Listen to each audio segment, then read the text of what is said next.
Welcome to Epg Pathshala program. Myself Meenal Katarnikar, Associate Professor from the Department of Philosophy, University of Mumbai. In this session, we are going to discuss the concept of Hitvabhasas in earlier and later Nyaya system. We all have studied inference and syllogism in Indian vis-a-vis Nyaya tradition. Now, in the concept of inference in Indian tradition, Hetu operates as the key term. On one hand, it is connected to Paksha, and on the other hand, it is connected to Sadhya.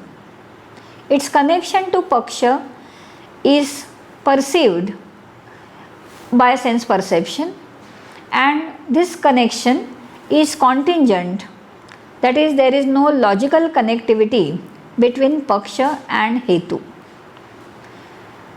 Paksha dharmata in this way appears to be empirical condition of inference.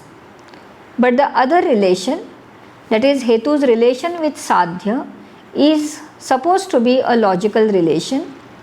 According to this relation, Hetu is invariably connected to Sadhya. Unless this Vyapti relation or the relation of invariable concomitance is not established, inference does not take place. So, Hetu's relation to Paksha as well as Sadhya operate as the key feature of inference and keystone of the inference. This is the reason why the systems like Nyaya, Buddhism and Jainism have offered more analysis of Hetu, and they have also enumerated the conditions of good Hetu in inference. In this session, we are going to discuss Hetu and Hitvabhasa, morely Hitvabhasa as discussed by ancient and the later Naiyayikas. We all know that according to Nyaya, Hetu must fulfill 5 conditions in order to be a good Hetu in inference. First condition is Paksha Sattva. Second condition Sapaksha Sattva. Third condition Vipaksha Sattva or Vipaksha Vyavrutti. Fourth condition Abadhita Vishayatva. And the fifth condition Asat Pratipakshatva. If these conditions are not fulfilled by Hetu, what occurs is the fallacy, which is termed as Hitvabhasa. So, violation of each condition leads to one fallacy as enumerated by Nyaya system. As there are 5 conditions of Hetu, naturally there are 5 conditions of the violation of the Hetu. According to ancient Naiyayikas, a Hetu which appears to be Hetu but is not really a Hetu is called a Dushta Hetu or false Hetu. And when in any inference there is such Dushta or false Hetu, that is the example of Hitvabhasa. The later Naiyayikas, that is the Neo-Naiyayikas, explain the term Hitvabhasa in slightly a different manner. They derive the meaning of the word Hitvabhasa from the etymology Hetora Bhasa Dosha Hitvabhasaha. Accordingly, by Hitvabhasa, they mean the dosha of Hetu, not Dushta Hetu. But as the ancient Naiyayikas say, unless there is any similarity between the sound Hetu and the Dushta Hetu, the Hetu will not operate as the starting point of inference, and therefore Hetu and Hitvabhasa must be regarded as Dushta Hetu and not dosha of Hetu. But these are some debates. Let us first see how the conditions are violated in any kind of inference. In the initial discussion of the 5 conditions of Hetu and the related violation of the Hetus, we are going to use the stock example of smoke and fire. But later on, when we will discuss the Hetwabhasas in detail, we will use the examples given by the logicians in the older and later Nyaya traditions. In fact, we perceive smoke in the hill but not the fire. So there may arise a doubt whether the hill is fiery or not. Now the presence of Hetu, in this case the presence of smoke, in the hill constitutes what is called Paksha Sattva. It must be remembered that if the Anumata, that means the cognizer, is not certain about the presence of Hetu in the Paksha, there cannot be any inference worth the same. So the first step on the way to establish Sadhya is to be certain about the presence of Hetu in Paksha. The Sadhya is that which is to be established, not established yet. Hence, to establish it, we must be aware of the presence of Hetu in Paksha. If it is the case that the cognizer perceives both the smoke and the fire in the hill, there will be no suspicion of Sadhya in Paksha. How then can Paksha be regarded as Sandigdha Sadhyavan, which is the definition of Paksha according to Nyaya? And if the Sadhya is not Sandigdha, that is uncertain or ambiguous, there in the hill, how can hill be regarded as Paksha either? To counter such a possibility, the Neo-Naiyayikas take Paksha as one where Sadhya is actually inferred, not actually doubted. In other words, Paksha stands for the subject of inference. Hence, Paksha may be taken as that where Sadhya is doubted or where Sadhya is inferred. The presence of Hetu in such a Paksha is technically called Paksha Sattva. The Hetu in question must fulfill this first condition of the good Hetu, that is Paksha Sattva. But the Hetu must also be present in the similar cases where there is possibility of Sadhya. So Hetu in question must not be only present in Paksha but must be present in Sapaksha also. In the example stated above, fire stands for Sadhya and it is certainly present in the domestic kitchen. The smoke, which is the Hetu in this example, is also present there. The presence of Hetu in Sapaksha constitutes the second condition of good Hetu, that is Sapaksha Sattva. But the Hetu must be absent in the Vipaksha, which is the certain locus of the absence of Sadhya.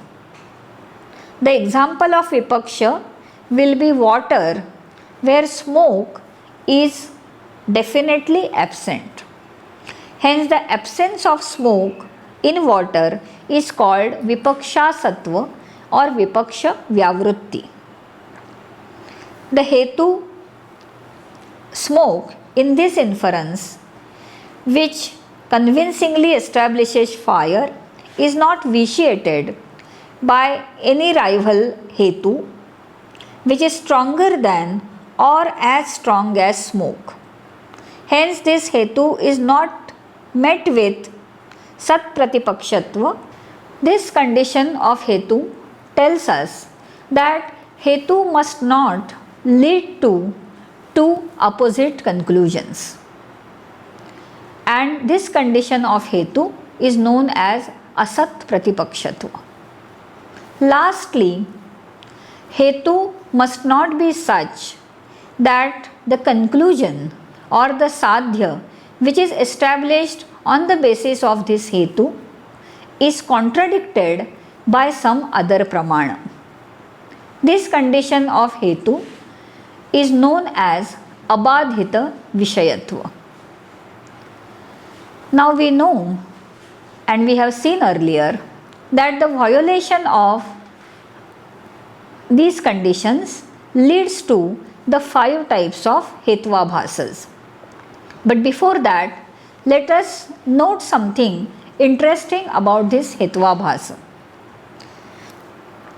The ancient Naiyayikas, unlike their modern counterparts, that is the Navya Naiyayikas, do not discuss hetvabhasa under inference.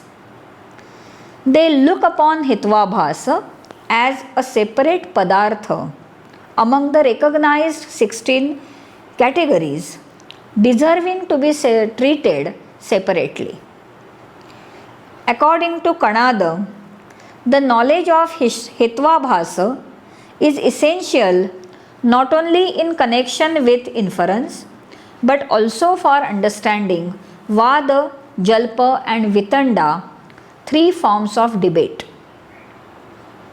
That is why Kanada mentions hetvabhasa after Vitanda and begins by classifying it under 5 heads. So the 5 hetvabhasas are as follows. Violation of paksha sattva results in sadhya sama hetvabhasa. Violation of sapaksha sattva leads to viruddha hetvabhasa. Violation of vipaksha sattva or vipaksha vyavrutti leads to savyabhichara hetvabhasa. Violation of asat pratipakshatva commits to prakarana sama hetvabhasa, and violation of abadhita vishayatva involves kalatita hetvabhasa. That is how we have 5 hetvabhasas in Nyaya tradition, which are interpreted and classified differently by the ancient and the later Naiyayikas. Let us first go to Anaikantika or Savyabhichara hetvabhasa. Maharshi Gautama defines Savyabhichara as identical with or equivalent to Anaikantika. Let us point out that the Neo-Naiyayikas further subdivide this Savyabhichara hetvabhasa into 3 types. These are Sadharana, Asadharana and Anupasamhari. Annam Bhatta defines Sadharana as that which is also present in the Sadhya Bhava, that means where there is absence of Sadhya. In the example, the hill is fiery because of its knowability. The Prameyatva Hetu is present in the lake also, which is characterized by the absence of fire. As this example shows us, Hetu is present in the hill where there is existence of fire, but Hetu is also present in the lake where there is absence of fire, and therefore this kind of Hetu is known to be Savyabhichara or Anaikantika. The second variety, that is Asadharana Anaikantika, is analyzed as one which is present only in Paksha but absent in both Sapaksha and Vipaksha. Just see this example. Shabda is eternal because it has the quality of Shabdatva. In this case, the Hetu Shabdatva is present only in the Paksha, namely Shabda, but it is absent in both Sapaksha, namely Akasha, which is Nitya, and Vipaksha also, namely Ghata, which is Anitya. The reason is that Shabdatva will be absent in sapaksha akasha, and it will be absent also in vipaksha which is other than shabdatva. This is the example of asadharana anaikantika.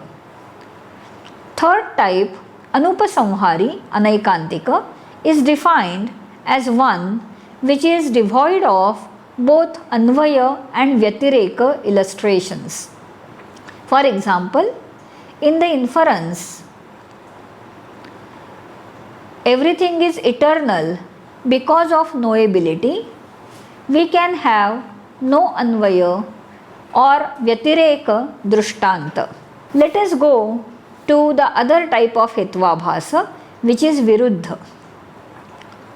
Annam Bhatta, the author of Tarka Sangraha, defines viruddha as one which stands in vyapti relation not with sadhya but with sadhya bhava.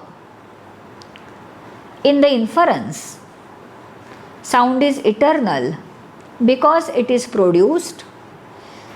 The hetu, namely that which is produced, is invariably related not to eternality, which is sadhya here, but to non-eternality, which is opposite of sadhya. And such hetu, which is connected to the absence of sadhya or the opposite of sadhya rather than the sadhya itself, is known as viruddha hetu, and the inference containing such a hetu is said to commit the viruddha hetvabhasa. Now we are going to the third one, prakarana sama or sat pratipakshatva. Here in both of these inferences, shabda stands for paksha or the subject of inference. But while nityatva is inferred by the mimamsakas, anityatva is inferred by the nayayikas in the same paksha. Both nityatva and anityatva, which appear as paksha and pratipaksha, are opposed to each other, and they cannot both be true with regard to sound.